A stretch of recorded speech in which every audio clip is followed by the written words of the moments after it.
Hi, so welcome to my YouTube channel, and today we're going to talk about the importance of social capital and how this helps builds up higher innovation and higher productivity within your business.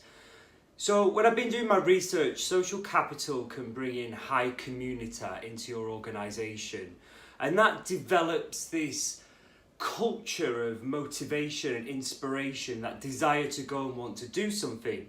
So the key is, as a leader in your organisation, to make sure that the social capital is right. So how do you do that?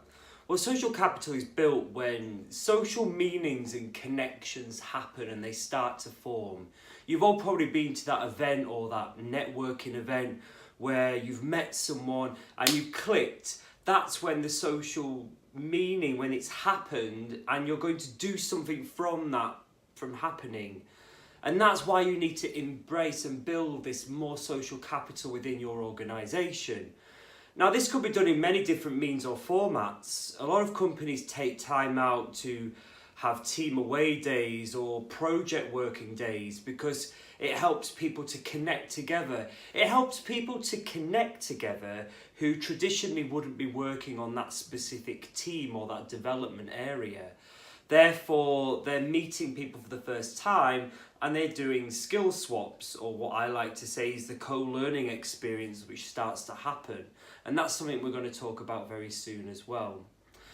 But when social capital happens, these connections happen. And if you think of your business as a community, the community will then start to form these sub-communities because people are meeting and working on projects for the first time, which they never would have done before. Now, a lot of people would say, well, that's just creating cliques, but it's not. It's people with the same interests which could then benefit your idea or your business later on down the line. There are a lot of good examples of companies which do this. Have a look at Atlassian. They're an Australian software company. Now, with Atlassian, they get their people to go away for 48 hours and work on exactly what they want to do. And they come back, and within those 48 hours, they've been working in these teams and they've created these projects. Sometimes they don't have any meaning for what the company is about. However, the key thing is that people are working together and they're creating this social capital, because that's when trust starts to form and transparency starts to form. And many other high-tech companies implement this style as well. So it's great to look at and great to follow. You know, that's just one example of implementing social capital into your business. However, you could just look at more town hall style meetings, or developing that culture where people learn from each other. That's co-learning, and that's something which I'm going to talk about in a moment as well. You could also look at just general events where people are networking, but the key thing is, as a leader, you're taking that back seat and you're letting the connections happen naturally, but you're creating that environment in which the connections will happen. Because once it has happened, people and skills start to form, and then it's up to you to then bring in this culture of developing the connections.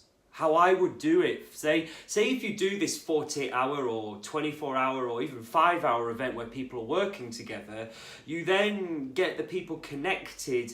You then should have a creative thinking brainstorming session where people are implementing ideas and using more lateral thinking. You know, they're creating what they want it to be. You make them make the objectives and the goals, because if you as a manager does that, people aren't going to be as interested in it. But if they're doing it with their newly formed groups and ways of working, then the project can then take off. And that's what makes you create that high innovation and that high productivity within your business. Which is why I always talk about the importance of building a community in your business. If you take the concept of that community and turn it into a business, because good things always come from communities. And what I believe is one of the key foundations of a community is social capital. And there are other foundations which I'm going to be speaking to you about more throughout these videos, which include co-learning or the sharing economy, to motivation, to creative thinking. So we're going to be exploring those along the way. But I want you to first take a look and research more about what social capital is and how you need to create more of that within your business.